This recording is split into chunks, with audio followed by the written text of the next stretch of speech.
বাংলায় কিছু রিভিউয়ার্স আছে, মানে আমাদের ওয়েস্ট বেঙ্গলে যে ফিল্ম রিভিউ কমিউনিটি আছে বাংলার, তার মধ্যে এমন কিছু রিভিউয়ার্স আছে তাদের মধ্যে তুমি দেখলে বুঝতে পারবে না যে এরা বাংলাদেশি না ইন্ডিয়ান। ঠিক আছে, আমি এখানে অরিত্রস জ্ঞান বা রূপমস রিভিউ বা অভ্র আনপ্লাগ বা এন্টারটেনিং প্রিন্স বা আর্টিস্টিক সেভেন্থ ভেঞ্চার এদের কথা বলছি না। 3-4টে এমন কিছু চ্যানেল আছে যাদেরকে দেখলে তুমি বুঝতে পারবে না এরা বাংলাদেশি কি ইন্ডিয়ান। একটা চ্যানেল আছে যেটা হচ্ছে মাঝখানে মিউজিক আছে না, চ্যানেলটার নাম আমি পুরোটা বলছি না।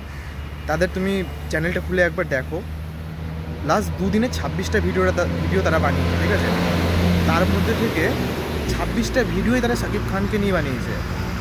শাকিব খান কী রঙের জাঙ্গিয়া পরে বাথরুমে গেল, শাকিব খান কী খেলো, শাকিব খান কী করছে, এই নিয়ে চলছে। তুফান নিয়ে শুরু হয়েছে, তো তুফান নিয়েই চলছে লাস্ট 26টা ভিডিও। তো তারপরেও তুমি ধরে নাও 30-32টা পরপর ভিডিও এরকম আছে যেটা শুধু শাকিব খানকে নিয়েই আছে।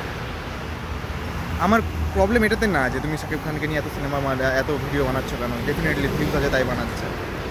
আমার কোশ্চেন এটা যে ওখানকারও তো কিছু রিভিউয়ার্স আছে যারা অনেকে রিভিউ করে সিনেমা, তাদের মধ্যে এমন কোন চ্যানেল আছে যারা লাস্ট 4-5 দিন বা 10 দিন ধরে দেব বা জিতকে নিয়ে একটাও ভিডিও করেছে? এমন একটা চ্যানেলের নাম বলে দাও বাংলাদেশের, এমন কোনো একটা রিভিউয়ার আছে। বাট তুমি এখানে কী করছো, শুধু এখানকার লোকজনকে বাংলাদেশে শাকিব খান করে যাচ্ছ কেন ভাই? আমি গ্যারেন্টি দিয়ে বলতে পারি তুমি এদেরকে গিয়ে বলবে শাকিব খানের 10টা সিনেমার নাম বলতে এরা হেগে দেবে। এরা জানেই না 10টা শাকিব খানের সিনেমার নাম, এরা শুধু ফ্লোয়ের সাথে এগিয়ে চলেছে। দেখছে শাকিব খানের নিয়ে ভিডিও করছি, ভিউজ আসছে, সেগুলো নিয়ে কত ভিডিও বানিয়ে যাচ্ছে, সেগুলো তো কত সুন্দর সুন্দর ভিউ চলে আসছে, বাস হয়ে যাচ্ছে। তারপর আবার শাকিব খানকে নিয়ে 4টে ভিডিও করো, তার মধ্যে থেকে 2টো শাকিব খানকে নিয়ে করো, 2টো দেব বা জিতকে নিয়ে করো। আজকে শাকিব খানকে নিয়ে এরা আলোচনা করতে পারছে, তুফান নিয়ে এরা আলোচনা করতে পারছে, বাট এখানে একটা বুমেরাঙের মতো সিনেমা যেটা ভালো পারফরমেন্স করা সত্ত্বেও সিনেমা হল কমিয়ে দেওয়া হচ্ছে, তার এগেনস্টে গিয়ে কোনো কথা বলতে পারছে না, কারণ এদের কাছে ভিউটা খুব ইম্পর্টেন্ট। ঠিক আছে, এই চ্যানেলটা আমি অনেক দিন ধরে দেখছি, খালি শাকিব খান করে যাচ্ছে। ইভেন কিছুদিন পর এরকম ভিডিও আসবে যে শাকিব খান কী রঙের হেগেছে, সেটা ব্রেকিং নিউজ। বন্ধুরা, আজকে শাকিব খান এই কালারে হাগু করেছে, আমি তো জাস্ট বিশ্বাসই করতে পারছি না, এরকম করে একটা হেডলাইন্স দিয়ে আসবে, মানে বলা যায় না কিছু। একটা চ্যানেল আছে রূপম রিভিউয়ের সাথে একটু কানেকশন আছে, সেই মালটাও একই, 5টা ভিডিও করে, তার মধ্যে একটা ভিডিও দেবজিতের থাকে, তার বাকিগুলো সব শাকিব খানকে নিয়েও বুঝে গেছে শাকিব খানের ভিডিওতে ভিউ আছে। আর একটা রিভিউ চ্যানেল আছে যার সাথে একটু ট্রেনের সম্পর্ক আছে, ট্রেন ভালোবাসে সে, একটু স্টেশনের নাম তার চ্যানেলটা, তাকেও দেখছি পরপর 10-15টা ভিডিও শুধু শাকিব খানকে নিয়ে বানানো। ইভেন একটা ভিডিও এরকম বুমেরাং কী বলে শাকিব খানের তুফানের 1 দিনের কালেকশন, বুমেরাঙের 10 দিনের কালেকশনের বেশি। কেন এইগুলো, এই হেট্রেড জিনিসটা, এই জিনিসটা কেন বলা হচ্ছে? এই জিনিসটা নিয়ে ভিডিও করার মতো কী আছে আমার? একটা টাইমে তো জিদ্দাও 72 লাখ টাকা ইভেন দিয়েছে একদিনের বস সিনেমার সময়। তো এই ধরনের মানে ভিডিও করার কোনো মানে আমি তো বুঝতে পারছি না।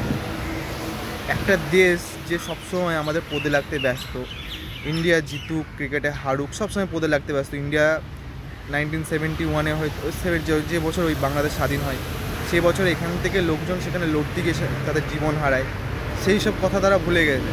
তারা সবসময় ইন্ডিয়ার পদ মারতে ব্যস্ত, সোজা কথায় বলতে গেলে। সেখানে দাঁড়িয়ে যখন ইন্ডিয়ার কোনো সিনেমা আসে, সেগুলোকে এত হেট্রেড দেয় ওই দেশ থেকে। আর তুমি সেখানকার একটা সিনেমা নিয়ে, তুফান, সেই সিনেমাটাকে নিয়ে এত ভিডিও বানানোর মতো কী আছে? ভিউজ আসছে, ডেফিনেটলি ভিউ আসছে, বাট তুমি তো এদিক থেকেও ভিউজ আনতে পারো।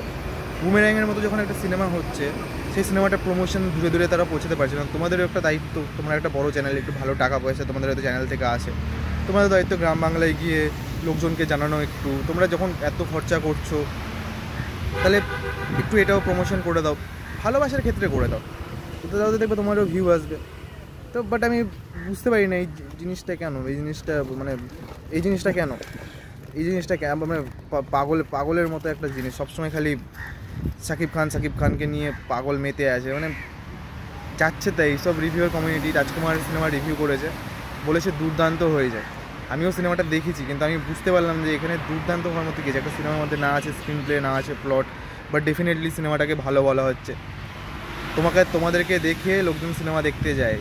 এই যে স্টেশন বলে যে চ্যানেলটা আছে, সেই চ্যানেলটা মানে বুমেরাং দেখতে যেতে পারছে না, বাট সে ভিডিওর মধ্যে 10-15টা মানে ভিডিও শাকিব খানকে নিয়ে বানাতে পারছে, দিনে 2-3টা করে ভিডিও বানাতে। সেটা বানাতেও তো 2-3 ঘন্টা টাইম লাগে। ভিডিও শ্যুট করছো, এডিট করছো, তারপরে ছাড়ছো, থাম্বনেল বানাচ্ছো, সেগুলো করতে টাইম লাগে একটা। সেই টাইমটা তোমার কাছে আছে, বাট তোমার বুমেরাং দেখতে যাওয়ার, সেটাকে রিভিউ করার কোনো টাইম নেই। মানে সোজা কথায় বলতে গেলে এক ধরনের হিপোক্রিট। তোমরা যারা এদেরকে ফলো করছো না তারা ভেবেচিন্তে একটু ফলো করো। এদের কাজ, রিভিউয়ার্সদের কাজ বেসিক্যালি সিনেমা ভালো খারাপ সেটাকে বলা, আমরা সেটাকে দেখে সিনেমা দেখতে যাবো, সেটা হচ্ছে রিভিউয়ার্সদের কাজ। বাট এরা শাকিব খানকে নিয়ে সবসময় ব্যস্ত। আমার মনে হয় না এদেরকে রিভিউয়ার্স বলা ঠিক হবে বা অন্য বলা ঠিক হবে। আমার এদেরকে জাস্ট পোষায় না। আমি জাস্ট এই কারণে ভিডিওটা বানানো। এই 3-4টে চ্যানেলের নাম বললাম, একটু ভেবেচিন্তে, তোমরা বুঝতেই পেরেছো আমি কাদের নাম বলেছি, পুরো নামটা বলছি না, ঠিক আছে? চলো টাটা, এই ছিল ভিডিও। যদি ভালো লেগে থাকে লাইক শেয়ার সাবস্ক্রাইব, টাটা।